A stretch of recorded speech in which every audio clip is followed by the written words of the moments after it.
मिंबर रसूल पर रौनक अफरोज़ बावक़ार मुअज़्ज़म मुकर्रम मोहतशम उलमाए अहले सुन्नत सादात किराम जुमला हुफ़ाज़ व क़ुर्रा महफ़िल पाक में तशरीफ़ फरमा मोहतरम बुज़ुर्गों, नौजवान साथियों, अज़ीज़ बच्चों, जुमला सामईन व सामियात, अस्सलामु अलैकुम व रहमतुल्लाहि व बरकातुहू।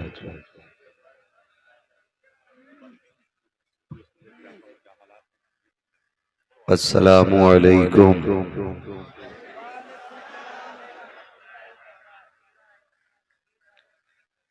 अल्हम्दुलिल्लाहि रब्बिल आलमीन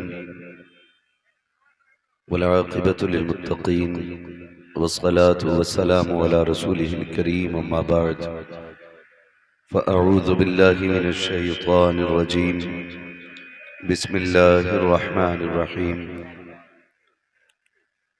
क़ुल हल यस्तविल लज़ीना यअलमून वल्लज़ीना ला यअलमून आमन्तु बिल्लाहि सदक़ल्लाहु मौलानल अज़ीम व सदक़ रसूलुहुन नबियुल उम्मियुल मुतीउल मुबीनुल मुईनुल करीम व नहनु अला ज़ालिका लमिनश शाहिदीन व शाकिरीन वल्हम्दुलिल्लाहि रब्बिल आलमीन।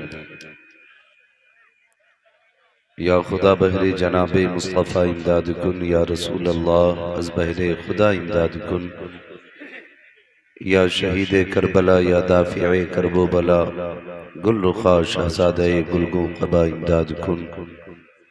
गौसे आज़म बमने बेसरो सामा मददे, क़िबले दी मददे, काबे ईमा मददे, बगिरदाबे बला उफ्ताद कश्ती मदद कुन मदद कुन मदद कुन, या मुईनुद्दीन चिश्ती क़ादरीयम नारे, या गौसे आज़म भी ज़नम, दमज़ शेख अहमद रज़ा ख़ान क़ुत्ब आलम भी ज़नम, बलग़ल उला बिकमालिही कशफ़त दुजा बिजमालिही हसुनत जमीउ ख़िसालिही सल्लु अलैहि व आलिही।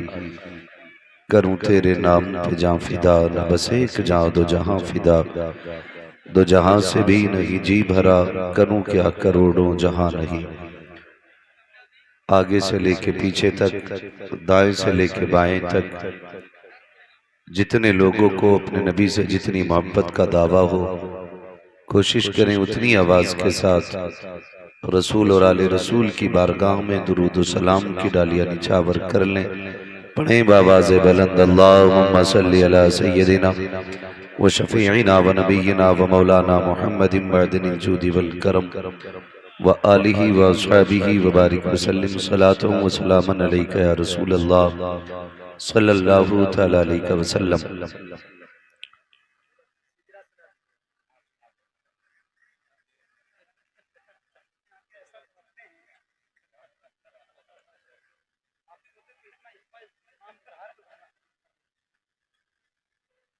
अभी आपने मुझसे पहले नक़ीब अहले सुन्नत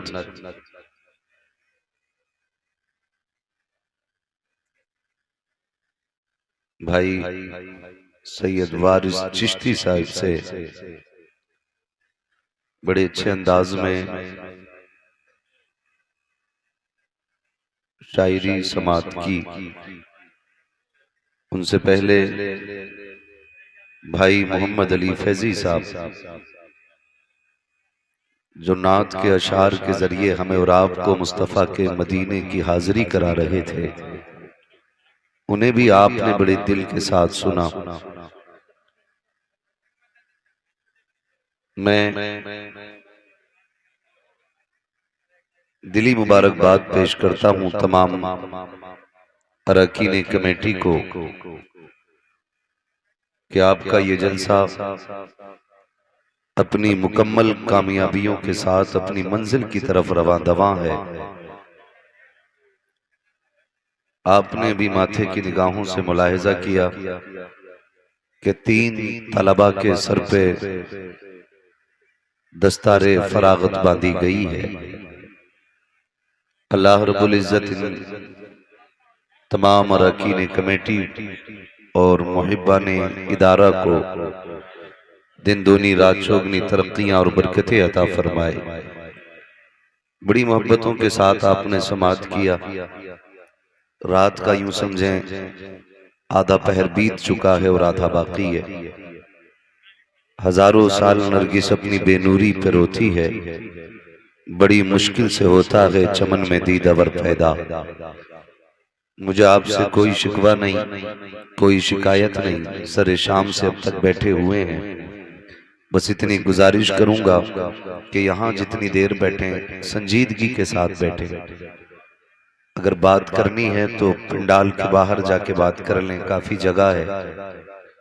यहाँ बहरहाल अदब के साथ बैठे, इसलिए कि ये अजीम महफिल सरकारे गरीब नवाज के नाम से मंसूब भी है और उन्हीं की नजरे करम के साए में ये महफिल सजी हुई है। बहुत ज्यादा देर तक गुफ्तगू नहीं करूंगा, मेरा अपना भी एक मिजाज है, जितनी देर लोग सुनते हैं मैं उतनी देर बोलता हूँ। ये जरूरी नहीं आंखें बंद करके मैं 1.5 घंटा शबीना पढ़ के जाऊं। अपना एक मिजाज है, हम पलटते नहीं बेजान किताबों के वरक, हम वो पढ़ते हैं जो चेहरों पे लिखा होता है। जितनी देर आप सुनने के मिजाज में रहेंगे उतनी देर हम बात कर लेंगे। अजीजान मिल्लत इस्लामिया मिंबर रसूल पर ये उलमाए अहले सुन्नत का नूरानी काफिला और ये हसीन जमात जलवगर है, जिस जमात को अल्लाह ने वो इज्जतें बरकतें अता की हैं कि ये जिसके हक में हाथ उठा दें बाकी आमीन कह दें, अल्लाह उस शख्स के मुकद्दर सवार देता है। और ये जो आप तलबा की शक्ल में 3 दूल्हा देख रहे हैं, मैं आपको बता दूं जिंदगी में 3 मौके ऐसे आते हैं जब बंदा सबका मकसूद नजर होता है, सबका मंजूर नजर होता है। वो 3 मकाम होते हैं। नंबर 1, जब बंदा दुनिया में आता है हर शख्स की ख्वाहिश होती है कि मैं देख लूं, घर में कितने भी मेहमान हो सबकी निगाह उसी पे टिकी रहती है जो दुनिया में आया है। नंबर 2, जब बंदा दूल्हा बनता है तब मेहमान कितने ही खूबसूरत अच्छे क्यों ना हो, लेकिन सबकी नजर दूल्हा पे टिकी होती है। नंबर 3, जब बंदा दुनिया से जाता है और जनाजे में लेटा हो, भले कंधा देने वाले कितने बड़े बड़े क्यों ना हो, लेकिन सबकी निगाहें मसहरी में लेटे हुए बंदे को तलाश करती हैं। ये कुरान का एजाज है। हर बंदा दुनिया में किस्मत से एक बार दूल्हा बनता है, लेकिन कुरान वाले दुनिया में बार बार दूल्हा बना करते हैं, बार बार दूल्हा बना करते हैं। याद रखिएगा, शायद शादी वाले दिन बंदे को इतनी खुशी ना होती हो जितनी खुशी कुरान वाले को दस्तार वाले दिन हुआ करती है। हाँ, ये आपका अजीम इदारा जिसकी एक ये आप इमारत देख रहे हैं, इस इदारे ने ये काम किया कि आपको 3 हाफिज कुरान अता किए गए। मेरी कौम बहुत संजीदगी के साथ सोचने और समझने का वक्त आ गया है। ज्यादा तर हम लोग जो हैं बातों को आह और वाह में उड़ा जाते हैं। गौर करने की बात यह है कि हमारे इन्हीं मदारिस को बंद करने की मुकम्मल तैयारियां हो रही हैं। कोर्ट के अंदर 2-2, 2.5 घंटे इस चीज पे बहस चल रही है कि मदारिस ये गैर कानूनी है। मैं आपसे सिर्फ इतना कहना चाहूंगा, अपने मदारिस के साथ खड़े रहें। अगर ये बंद हो गए तो कोई जनाजा पढ़ाने वाला नसीब नहीं होगा। अगर मदारिस बंद हो गए तो हमारे बच्चों को कोई कलमा सिखाने वाला नसीब नहीं होगा। आज जो हम ये सोचते हैं ना कामयाबी का मयार क्या है, बच्चों को 5 साल में मुंबई लेके चले जाओ, 22 साल की उम्र में लौट के आएगा सेठ बन जाएगा, 20 साल में जाएगा 40 साल में जमींदार बन के पलटेगा। याद रखिएगा, ये कोई कामयाबी का मयार नहीं है। आप 10 माला बिल्डिंग बना लें, आप कहें कामयाब हैं, मैं कहूंगा नहीं ये कामयाब नहीं है। 20 साल कोई मुंबई महाराष्ट्र पुणे जाकर के लौट करके आए, शानदार बुलेट प्रूफ गाड़ी हो, VIP कपड़े पहन करके आए, आप कहें ये कामयाब होके आया है, मैं कहूंगा ये भी कामयाब होके नहीं आया है। फिर पूछे कामयाबी का मयार क्या है? सबसे बड़ा कामयाब वो है जिसने दुनिया से जाने से पहले अपनी आखिरत का इंतजाम कर रखा है। सुभान अल्लाह, सुभान अल्लाह। सबसे बड़ा कामयाब वो है जिसने दुनिया से जाने से पहले आखिरत का इंतजाम कर रखा है। सुनो, आपने कई बार सुना होगा, लहद में इश्क रुखे शह का दाग लेके चले, अंधेरी रात सुनी थी चिराग लेके चले, तेरे गुलामों का नक्शे कदम है राग खुदा, वो क्या भटक सके जो ये सुराग लेके चले। आखिरत की तैयारियां कीजिए। तालीम से बहुत दूर हम होते जा रहे हैं। हम तालीम से इतनी दूर हैं कि हमारी कौम को इतिहास पढ़ाया जाता है और हमारी कौम के अंदर जो हमारे बड़े बड़े राजा महाराजा आए उनकी जिंदगी के बारे में अल्लाह के वलियों की झूठी हिस्ट्री करके पढ़ाई जाती है। मुझे हैरत होती है, हमारी कौम का एक बच्चा कहता है औरंगजेब आलमगीर बहुत बड़ा दज्जाल था, बहुत बड़ा जालिम था। मैं कहता हूं अपनी नस्लों को सही रास्ता दिखाओ, इन्हें तालीम से आरास्ता करो, ये किसी के कहने के पीछे ना पड़े, बल्कि इनको इतना सजा दो, अगर कोई झूठी तालीम सुनाए इनको आकर के अपनी नॉलेज दे तो ये उनको बता दें हमें सिखाने की जरूरत नहीं है, हम मोहम्मद के गुलाम हैं। तुम जितना कॉलेजों में सिखाते हो उतना माँ बाप हमें गोदी में सिखा दिया। नारे तकबीर, नारे रसालत। ख्वाजा गरीब नवाज कॉन्फ्रेंस, हजरत अल्लामा मुफ्ती हम्माद रजा साहब क़िबला। समझ रहे मेरी बात? लेकिन वो ही बच्चे कामयाब होंगे जिनके माँ बाप कामयाब होंगे। बुरा ना मानिएगा, मैं आईना को दिखाऊंगा दाग चेहरे के, जिसे खराब लगे सामने से हट जाए। बच्चे वही कामयाब होंगे जिनके माँ बाप कामयाब हैं। जब बाप को ये नहीं पता कि ये काला अक्षर भैंस बराबर है तो उसे ये क्या पता बच्चा क्या पढ़ के आया। और हमारी कौम हाई स्कूल कराने के बाद सोचती है हमने बहुत पढ़ा लिया, उसके बाद दुकान करा देते। क्या पढ़ा बेटे ने? मैट्रिक पास, बहुत पढ़ा लिया। नादान, अभी तो कामयाबी की पहली पैरी तक नहीं पहुंचा। हम तालीम में सबसे पीछे, और फिर हमारी कौम खड़े होकर कहती है नहीं, देश की आजादी में फला का योगदान है, फला का योगदान है। मैं कहता हूं मदरसे बंद करने से पहले ये सोच लेना, हिंदुस्तान को आजाद कराने के लिए जिन्होंने सबसे पहले कदम बढ़ाया था वो किसी अमेरिका या लंदन फिराज की तालीम याफ्ता नहीं, इन्हीं मदरसों की गोद से निकलने वाले शहजादे थे। जिंदाबाद, वाह वाह। फजल खैराबादी कौन? मदरसे का बेटा है। वाह वाह। किफायत अली काफी कौन? मदरसे का बेटा है। पढ़ो ना, हिंदुस्तान को आजादी दिलाने में सरे फहरिस्त मदरसे के लालों का काम है। जिंदाबाद। और हमारी कौम अपनी तालीम से, अपनी हिस्ट्री से बेखबर है। जिसके जो मन में आता बोल दिया जाता है, जो चाहता लिख देता। पढ़ें और आगे बढ़ें। तालीम बहुत ज्यादा जरूरी है। अगर ये नहीं है तो दौलत वहां काम नहीं आती जहां कलम काम करता है। क्या कहने? ये याद रखिएगा, जहां कलम काम करता है वहां पैसा काम, वहां पैसा काम जोर से, वहां पैसा काम नहीं करता है। और ये जो कहते मदरस मुसलमानों को आगे जगह नहीं मिलती, मैं कहता हूं झूठ बोलते हो, झूठ बोलते हो। किसी मर्ज का इलाज बन के दिखाओ, मरीज खुद तुम्हारे दरवाजे तक आएगा। जब तू खुद से प्राण की गोली न बन सका तो तेरे पास आएगा कौन?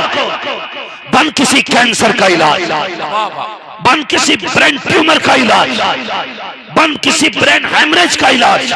बड़े बड़े तेरी चौखट पे खड़े होंगे, इसलिए कि जब जरूरत पड़ती है फिर साथ नहीं देखी जाती है, बरादरी नहीं देखी जाती है। मैं आपको समझाना चाहता हूँ, लॉकडाउन लगा, मसाला खाने वाले, बीड़ी पीने वाले जब परेशान होते थे, एक दुकान कोई खुलती थी फिर साथ नहीं देखी जाती थी, बरादरी नहीं देखी जाती थी। लोग दौड़ के जाते थे, एक हाथ डालते थे, जो चीज 5 की थी वो 50 में खरीद रहे थे। मैंने कहा देख तो सकी यार, ये देवबंदी की दुकान है, ये गैर मुस्लिम की दुकान है, गैर मुस्लिमों से कहो ये कलमा पढ़ने वालों की दुकान है। उन्होंने कहा आज जो धर्म नहीं देखना है, मजहब नहीं देखना है, जरूरत देखनी है। मैं यही कहना चाहता हूँ, किसी मर्ज का इलाज बनो, बिना साथ देखे तुम्हें कुर्सी अता कर दी जाए। नारे तकबीर, नारे रिसालत, जिंदाबाद।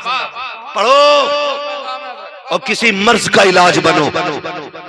लेकिन उस कौम से क्या बात की जाए जो कव्वाली में आए तो फिर लाखों की गड्डियों में आग लगा दे। बुरा ना मानिएगा, एक ही इश्तिहार में हद तो तब हो जाती है फैजी भाई हद तब हो जाती है जब एक ही इश्तिहार में खतीबों के नाम भी होते हैं और नीचे को अगले दिन नचनियों के नाम भी होते हैं।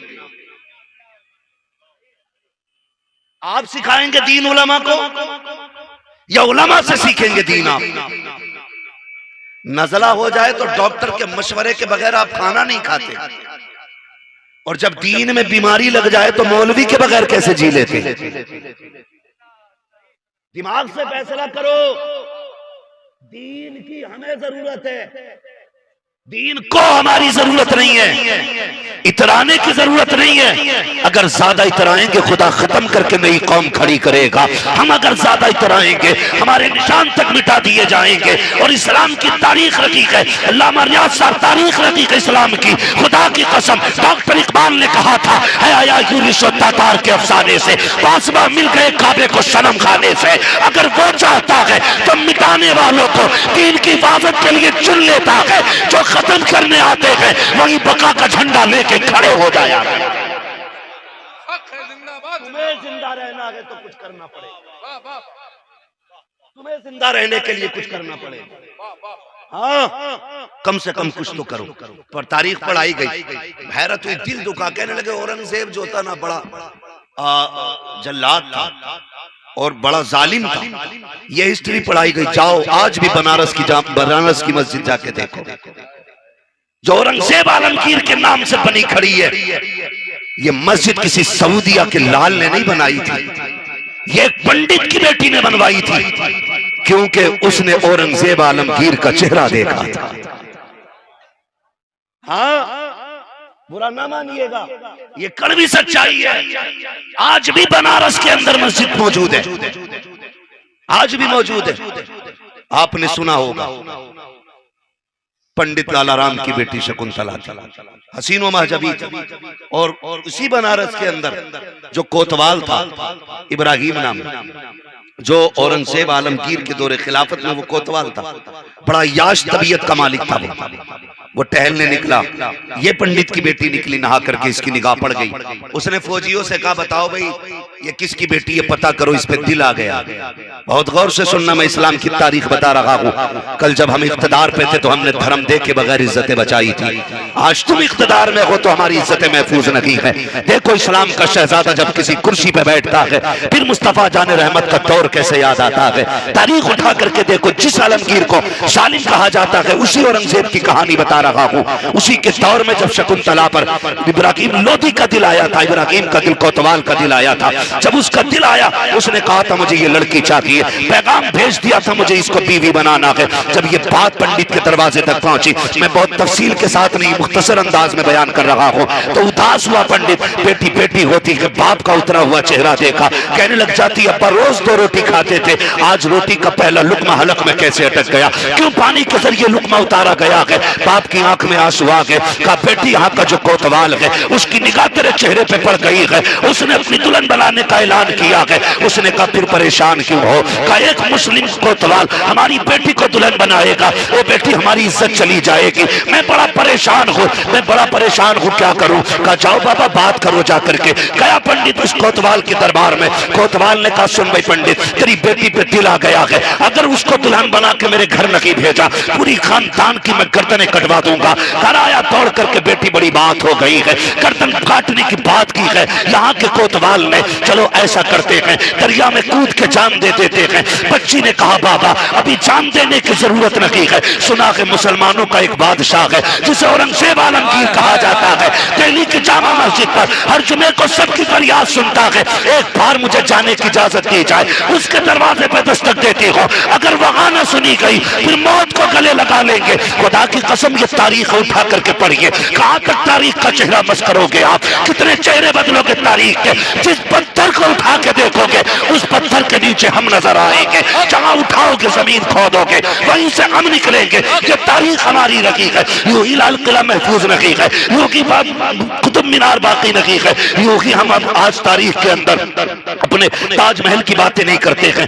सुने प्यारे बच्ची ने अपने बाप से कहा, अब्बा जी मुझे एक शहजादे का, मुगल शहजादे का लिबास ला के दे। बाप ने कहा क्या करना है बेटी? कहा ये न मुझसे लिबास ला के दीजिए। बाप ने ला के दिया, घोड़ा दिया, बच्ची निकली पहन के शहजादे का लिबास, घोड़े पे बैठी जब चला, सफर किया उसने। बाप ने कहा बेटी कब तक आएगी? कहा बस 8 दिन के अंदर वापस आ जाना है। बनारस से बच्ची ने सफर किया, दिल्ली में पहुंची है, जुमे का दिन का सूरज निकल रहा था, पता किया कहां मिलेंगे। कहा जुमे की नमाज के बाद औरंगजेब आलमगीर जब मस्जिद से निकलते हैं, सबकी फरियाद सुना करते हैं, ये भी जाकर के फरियादियों की लाइन में खड़ी हो जाती है। आओ तुम्हें बताऊं इस्लाम की तारीख क्या रही है, पढ़ो दीन सीखो, तालीम हासिल करो, तब तुम आगे बढ़ सकते हो। जैसे कि औरंगजेब आलमगीर मस्जिद से निकल रहे हैं, हर एक की फरियाद सुन रहे हैं, पर्चे हाथ में लेते आ रहे हैं। खुदा की कसम ये पंडित की बेटी मर्दों वाला लिबास पहन के खड़ी है, उन्हीं मर्दों की लाइन में जब इस्लाम का ताजदार हजरत औरंगजेब आलमगीर पहुंचेगा चलते चलते बच्ची तक। तारीख गवाह है, जैसे ही बच्ची के करीब पहुंची, आपने निगाह उसके चेहरे पे नहीं डाली, नीचे निगाह कर लेते हैं और बिना कुछ पूछे गचे कहा, बेटी तुझे यहाँ आने की क्या जरूरत पड़ गई थी, यहाँ की वहां के खड़ी है। पर्ची हाथ में डायरेक्ट नहीं ली है, आपने अपनी चादर का कोना पकड़ा है, उससे कागज को पकड़ा और कहा बेटी महल में आओ, वहां बात करेंगे। अल्लाह अकबर। जब आया है महल कबा मिला, बच्ची महल में आई है, औरंगजेब आलमगीर ने नजरें झुकाई है, बेटी सर झुका के खड़ी है। उसने कहा था महाराज एक बात देखी है, बड़ी उम्मीदें लेके आई थी तेरे दरबार में, मुझे इंसाफ दिया जाएगा, लेकिन आज दिल टूट गया है। कहा किस लिए? कहा सबके कागज आपने अपने हाथों से लिए थे, लेकिन मेरे कागज को कपड़े से पकड़ा था, ये नाइंसाफी क्यों की गई? तो औरंगजेब ने कहा था बेटी तू एक औरत है और हमारा इस्लाम किसी औरत को हाथ लगाने की इजाजत नहीं देता है। नारे तकबीर, नारे रिसालत, अज़मत इस्लाम, पैगंबर इस्लाम, ख्वाजा गरीब नवाज कॉन्फ्रेंस, मसलके आला हजरत। बेटी तू एक लड़की है और हमारा इस्लाम किसी लड़की को हाथ लगाने की इजाजत नहीं देता। मैं पूछना चाहता हूं, क्या तुम भी किसी ऐसे शासन पर बैठे हो जहां गैर महरम को छूना हराम कहा जाता हो और फिर भी बदनाम इस्लाम है? खुदा की कसम, जो इज्जत बेटी को इस्लाम ने दी है वो दुनिया के किसी धर्म, किसी कोने में नजर नहीं आ रही। गैरों से कहा तुमने, गैरों से सुना तुमने, कुछ हमसे कहा होता, कुछ हमसे सुना होता। पढ़े तारीख अपनी। औरंगजेब आलमगीर ने कहा मेरी बच्ची बात ये नहीं है, हम किसी गैर महरम को हाथ नहीं लगाते। ये बादशाह का नजरिया, ये बादशाह का नजरिया है। मुझे इस पर गुफ्तगू नहीं करनी है, मैं सियासी गुफ्तगू करने नहीं आया, मैं अपनी कौम को बेदार करके मुस्तफा के मदीने तक पहुंचाना चाहता हूं। बस यही नजरिया है और हर डगर हर नगर पे यही चाहते हैं, यही है आरज़ू तालीम कुरान हो जाए, हर एक परचम से ऊंचा परचम इस्लाम हो जाए। भाई औरंगजेब आलमगीर के दरबार में बच्ची खड़ी है, बता बेटी बात क्या है? बच्ची ने पूरी रुदात कही, कहा आपका जो कोतवाल है ना वो इज्जत लूटना चाहता है, सुनाए आपके दरबार से कोई खाली नहीं गया, 8 दिन का टाइम मिला है उसके, 15 दिन का टाइम मिला है उसके दरबार से, अगर दुल्हन बन के न गई तो मेरा परिवार मार दिया जाएगा, क्या करूं मैं? औरंगजेब आलमगीर ने कहा जैसा मेरा कोतवाल कहता है वैसा ही किया जाए, जैसा मेरा कोतवाल कहता है वैसा ही किया जाए। ए बाबू कहां जा रहे हो आप? इधर आओ, कुरान शरीफ भिजवा दीजिए, कहीं रखवा दीजिए, आप बैठो भी, सारी महफिल आपके लिए सजी है, असल दूल्हा तो आज आप हैं, हमें तो आपके सदके में बोलने का मौका मिल रहा है भाई। हाँ कुरान शरीफ जरा पहुंचा दे, जरा थोड़ा सा चलें आगे, तवज्जो है, कहते जरा या रसूल अल्लाह, सुनेंगे थोड़ी देर। हाँ ये हमारा प्रशासन, ये बहुत अच्छा इंतजाम, हालांकि परमिशन जो भी थी जहां तक थी, ये इनकी एक महानता की दलील है कि अभी तक हमारा प्रोग्राम आगे तक चलता जा रहा है।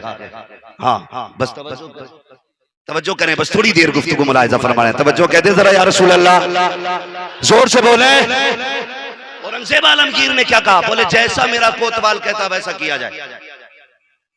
बच्ची का दिल टूट गया, बड़ी हसरतें लेके आई थी, कहा हो सकता फरमान जारी होगा, हम सर कलम करेंगे। नहीं बेटी हम फौजी भेज रहे। उन्होंने तो कह दिया कि जैसा मेरे कोतवाल ने कहा वैसा किया जाए। बच्ची रोती हुई वापस लौट आई, घर आई। बाप ने जल्दी से पूछा क्या कुछ काम बना? कहने लगी अब्बा जो बादशाह है ना उसने ये कहा है कि जैसा मेरा कोतवाल कहता वैसा किया जाए। बाप की चीख निकल गई, बेटी मैंने कहा था कुछ नहीं होने वाला, चलो नदी में कूद के जान दे देते हैं।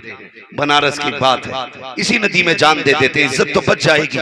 बच्ची ने कहा नहीं अब्बा। कहा क्यों? कहा जब उस बाबा ने ये कहा है ना जैसा मेरा कोतवाल कहता वैसा किया जाए। उसने कहा मुझे दुल्हन भी बनना है, मुझे डोली में भी बैठना है। कहा बेटी इज्जत चली जाएगी। उसने कहा अब्बा जितनी देर में तेहली में रही थी उसने मुझे 3 बार बेटी कह के आवाज दी थी, 3 बार मुझे बेटी कहा था। और जो कोई मुसलमान किसी को बेटी कह देता है कभी उसकी इज्जत लुटने नहीं देता है। मुझे वही करना है जो उसने कहा है, आगे क्या होगा ये वो जाने। जब बात आ गई शादी वाले दिन की, दुल्हन बनी, बैठी डोली में, चलने लगी डोली। बाप रो रहा था, इज्जत चली गई। जब ये डोली उठ के ना उस इब्राहिम कोतवाल के दरवाजे पे पहुंची, उसने कहा डोली रख दो। कहा क्योंकि आज मैं अपने हाथ से खैरात लुटाना चाहता हूँ।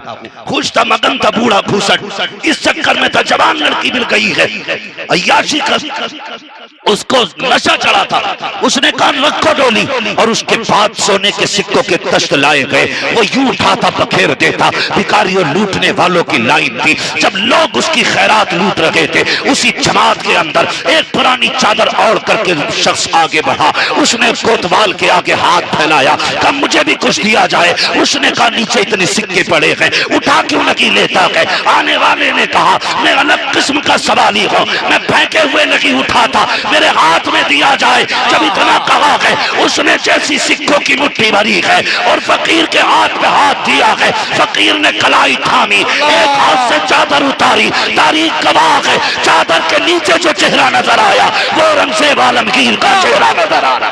नारे तकबीर, नारे रिसालत, फैज़ाने औलियाए किराम।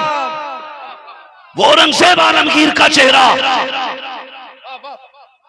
कांप गया। कोतवाल हुजूर आप कहने लगे तुझे क्या लगता है हुजूर का गुलाम मसनद पे बैठा हो और तेरे जैसे कुत्ते औरत की इज्जत पे नजर उठा ले? तुझे नहीं पता हमने मदीने वाले का कलमा पढ़ा है। हाँ, उसके बाद कहा 2 हाथी लाए जाएं। 2 हाथी लाने के बाद उसी मैदान के अंदर दोनों हाथियों में उसकी टांगे जंजीरों से बांध करके मुखालिफ सिमतों में दौड़ाया गया, बीच से चीर के रख दिया। ऐलान किया औरंगजेब आलमगीर ने, ये मत समझ लेना बेटी किसी गैर कौम की है, आज के बाद किसी बेटी की इज्जत पे भी उंगली उठी औरंगजेब आलमगीर के दौर में यही हश्र किया जाएगा।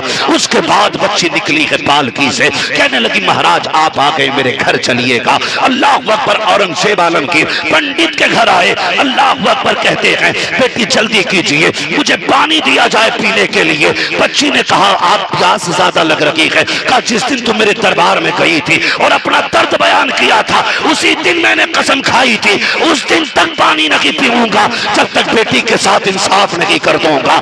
अल्लाह अकबर। उस फरियाद के बाद आज पहला दिन था, औरंगजेब आलमगीर ने पानी पिया है। बच्ची से कहते हैं अब बेटी मुझे पानी तो पिला दिया, मुझे नमाज अदा करनी है। बच्ची ने एक चबूतरा बनाया था, कहा मुझे पता था तुम आओगे तो इबादत भी करोगे, ये जगह मैंने आपके लिए साफ मिट्टी से तैयार की है, आप इस पे नमाज अदा करें। औरंगजेब आलमगीर ने शुक्रिया के सजदे जिस जमीन पे अदा किए थे उसी जमीन को पंडित ने मस्जिद बना दिया था और आज तक उस मस्जिद का मुतवल्ली पंडित के घराने का शख्स रहता है। हमारी तारीख रही है और हमारी औलाद को बेवकूफ बनाया जाता है कि तुम्हारा जो बादशाह था वो जालिम था। खुदा की कसम जब हम कुर्सी पे बैठे थे तो इज्जत सलामत थी, इज्जत सलामत थी। मेरी कौम तुम्हें पढ़ना होगा, आगे बढ़ना होगा। आज तो सबसे ज्यादा पैसे का जो नशा चढ़ा है ना, नशा पैसे का। हर बंदा ये चाहता है यार पैसा मेरे पास ज्यादा दिखेगा कब का, डीजे बजाओ और उसमें ठलुए खड़े करो और वो यूं पैसा लुटा यूं। फिर कहते हैं नत्थू के लल्ला ने कमाल कर दिया, 8-10 गड्डी तोड़ी। 8 नहीं 50 तोड़ दे, नत्थू का लल्ला ही रहे। ये पैसा उठा के किसी गरीब की चौखट तक पहुंचा दे, मोहम्मद का गुलाम कहा जाएगा। हुजूर का गुलाम कहा जाएगा। किसी का नाम न तू हो तो बुरा मत मानना, मैंने बिलफर्ज कहा। हाँ भाई मेरे भाई, तुम्हें खुदा का वास्ता अपनी दौलत को नाजायज बर्बाद ना करो, इसका सही जगह इस्तेमाल करो। सही जगह, जरा से पैसे के आगे तो इतना सही इस्तेमाल हो रहा। अगर लल्ला 15,000 कमा रहा तो 5 लाख से कम थोड़ी ले रहा रिश्ते में। अगर 20,000 कमाने लग गया तो 6 लाख, और 25-50 पे कहानी पहुंच गई तो कह रहा 15 लाख एडवांस चाहिए। आग लगे तेरे एडवांस में। हाँ, इसे कब्र में लेके चला जा, कोई बचाने वाला नसीब नहीं होगा। एडवांस की इस लानत ने आग लगा दी भाई। तुफैल भाई, अभी हुबली में थे हम लोग रात, चंद नौजवान मुझे आके मिले। उन्होंने आके ये तज़किरा किया, हुजूर बताएं बच्चियों को कैसे बचाया जाए। सुने मेरी कौम बहुत जरा दिल थाम करके, मौज आ रही है ना, काम तो खा रहे हैं, हमें मतलब क्या है। नहीं, जब कोई भी मुस्तफा के दर की कनीज किसी गैर मुस्लिम के हाथ में हाथ डाल के किसी होटल से निकलती है ना, तो कलेजे टुकड़े टुकड़े होते हैं। हम मना कर रहे हैं, मत पढ़ाओ यार इन्हें कॉलेजों में, बेटों को पढ़ाओ, इन्हें सिर्फ कनी से फातिमा ज़हरा बनाओ। याद रखिएगा, बाप 1% बिगड़ा हुआ भी हो तो चलेगा, लेकिन माँ 50% नहीं, आधा % नहीं, किसी कीमत पे बिगड़ी हुई नहीं चलेगी। इसलिए कि बच्चों की परवरिश बाप नहीं माँ किया करती है, माँ किया करती है। और नतीजे जानते हो, मैं तुम्हें बताऊं, नतीजे मैं बताना चाहता हूं आपको, तवज्जो कीजिएगा, नतीजे सुने। एक नौजवान मुझसे कहने लगा कि बेनकाब वाली लड़कियां इतनी बर्बाद नहीं जितनी नकाब वाली बर्बाद है। समझ रहे मेरी बात? मैं कुछ कह रहा हूं आपसे, नकाब वाली इतनी बर्बाद, बेनकाब इतनी बर्बाद नहीं जितनी नकाब वाली बर्बाद है। मैंने कहा मुंह बंद कर, कल भी नकाब इज्जत वाली बेटियों का था, आज भी नकाब इज्जत वाली बेटियों का है। फर्क इतना है कि बिगड़ी हुई लड़कियों ने आज अपने आप पे नकाब डाल रखा है। हाँ? अपने ऐबों को छुपाने के लिए नकाब पहन के निकल लगी है, कहीं बाप की नजर न पड़ जाए, कहीं भाई की नजर न पड़ जाए। सोशल मीडिया पे आए दिन वीडियोस देखते हैं, कई लड़के पकड़ते हैं, किसी को पूछा जाता है, सीधी लड़की कहती बता तेरा क्या बिगाड़ा है, तू होता कौन है हमें रोकने वाला, मैं तेरी क्यों मानूं, तुझसे मतलब क्या है। ए मेरी कौम की बेटी सुन तो सही, तू 60 साल भी जिएगी, 70 साल भी जिएगी, एक दिन तुझे मौत आ गई है। जिस दिन मसहरी तेरे दरवाजे पे आ जाएगी, ऐसी जिंदी मसहरी है किसी दरवाजे से खाली लगी गई है, जबा के रखी गई है, तो कफन में लपेट के लेकर के जाती है, और ऐसे लेकर के जाती है कि तुझे वापस आने की मोहलत नहीं देगी। तू कहती है मेरी मर्जी है, आ ऐलान करते अपनी मर्जी से जीना चाहती हूँ, फिर देख मरने के बाद हशर क्या होगा। ऐसा मान इस्लाम का जिसने पूरी जिंदगी तुझे इज्जतें दी है और इतनी इज्जतें अता फरमाई है कि मरने के बाद मर्द को 3 कपड़े हैं, लेकिन औरत को 5 कपड़ों का ऐलान किया जा रहा है। मुझे बताया जाए, जब किसी औरत का इंतकाल होता है, जनाजा तैयार होता है, ऐलान किया जाता है, वो लोग इसको कभी न देखें जिससे ये पर्दा करती थी, आज गैर महरम को देखने की इजाजत नहीं है। मैंने कहा दुरुस्त है। उसके बाद जब कब्र में उतारने की बारी आई, यदि काम के दानिश्वर लोग एक कपड़ा लेकर खड़े हो जाते हैं, कहते खबरदार बेटी के जनाजे पे भी नजर नहीं पड़नी चाहिए। अल्लाह अकबर। मैं पूछना चाहता हूँ, कब्र में उतारते वक्त तुम्हें जनाजे का ख्याल है, उसके कफन पे नजर नहीं पड़ने दे रहे हो। आज इतनी गैरत आ गई है, कल जब ये शादियों में बिना दुपट्टे के जाती थी तब भाइयों की गैरत कहाँ थी, जब ये बिना दुपट्टे के बाजार में टहलती थी तब कहाँ थे लोग ये कहने वाले, नजरें झुका लो फला की बेटी आ रही है। तब तो फैशन के नाम पे तुमने बेटियों को नंगा किया, डिजाइन के नाम पे बेटियों के कपड़े उतार लिए। आज कब्र में जाते जाते तुम्हें शरीयत याद आ रही है, आज पर्दा याद आ रहा है। ए मेरी बेटी, इससे पहले के लोग तुझ पे कपड़ा डालें, अपने हाथ से कपड़ा डाल ले। फर्क ये है, लोगों के कहने से डालेगी, बचाने वाला कोई नहीं होगा। अपनी मर्जी से चादर ओढ़ ले, जब कब्र में पहुंचे बचाने के लिए नबी की बेटी खातून जन्नत की हाजिरी हो जाए। नारे तकबीर, नारे रसालत। ख्वाजा गरीब नवाज कॉन्फ्रेंस, ख्वाजा का हिंदुस्तान, हजरत अल्लामा मुफ्ती हम्माद रजा साहब किबला मुरादाबाद। बच्चियों की तालीम का मुखालिफ नहीं, मर्जी है आपकी, पढ़ाएं उन्हें, लेकिन ऐसी जगह पढ़ाएं जहां पढ़ने वाली भी बेटियां हों, पढ़ाने वाली भी बेटियां हों। अगर अभी पूछ लूं ना, अगर अभी पूछ लूं किसके पास कितनी बिल्डिंग है, कहेगा अल्लाह का शुक्र है हुजूर 3 पूना में है, 5 मुंबई में है, दुआ करें आगरे में ताजमहल के आगे लेने की तैयारी चल रही है। लेके मर जाना इन बिल्डिंगों को। और पूछ लूं तुमने बेटियों को कितने कॉलेज दिए, कितने स्कूल दिए। जो कौम एक जलसे में एक रात में 5 लाख खर्च कर सकती है, वो 1 साल में एक यूनिवर्सिटी तैयार नहीं कर सकती। क्यों नहीं बढ़ रहे इधर? इसलिए कि अब्बा खुरपा चलाता था तो उसने बेटे के हाथ में खुरपा ही देना। बाप गली गली में चादरें बेचता था तो 7 साल के बेटे को साइकिल पे बिठा के चादर बेचना सिखा रहा है। तुम्हारी धूप में कटी है, कम से कम बेटों के हाथ में कलम दे दो, बच्चों को किताबें दे दो। क्या तुम यही चाहते हो जैसे तुमने ठोकरें खाई है तुम्हारी औलाद भी ठोकरें खाए? पढ़ाओ, बच्चों को आगे बढ़ाओ। जब तालीम हमारे पास होगी तो याद रखिएगा, जिनके पास तालीम होती है उनके हुकूक उनकी जेब में पड़े रहते हैं। याद रखिएगा, मैं कोई बहुत ज्यादा बड़ी बात ऐसी नहीं कह रहा हूं जो इतनी बड़ी साइंसी तौर पे मैंने बात कह दी हो कि आपकी समझ से भरा होगा। हाँ, मैं आपको जो बताना चाहता हूं, पढ़िए। ये जो गरीब नवाज बिल्डिंग खड़ी है ना, ये आपसे चीख चीख के कह रही है, मेरी आंगन में बैठने वालों बताओ कितने कुरान के कारी तुमने लिए हैं अब तक, कितने बेटों को दीन दिया है अब तक, पूछ रही है आपसे। खाली यहां आकर के वाह वाह करके चले जाओ, इस मदरसे का हक अदा नहीं होगा, मदरसे का हक अदा नहीं होगा। खुदा की कसम, अगर इज्जत से जीना और मरना चाहते हो तो बच्चों को कुरान सिखाओ, तालीम दो बच्चों को, तालीम दो। हम तो डॉक्टर भी हमारे अक्सर ऐसे हैं, अक्सर ऐसे डॉक्टर हैं हमारे कि इंग्लिश पढ़ने के बाद 2 साल मेडिकल पर रहकर सुई लगानी शुरू कर दे। ऐसी कच्ची पक्की सुई हमारे यहाँ टेढ़े कर दी आदमी। कोरोना में तो इतने सारे मरीज बना दिए थे, कई के ऐसी वैक्सीन लगाई अब तक बेचारे टेढ़े चलने गजाली साहब। मतलब आप टेढ़े नहीं चल रहे, कई सारे लोग।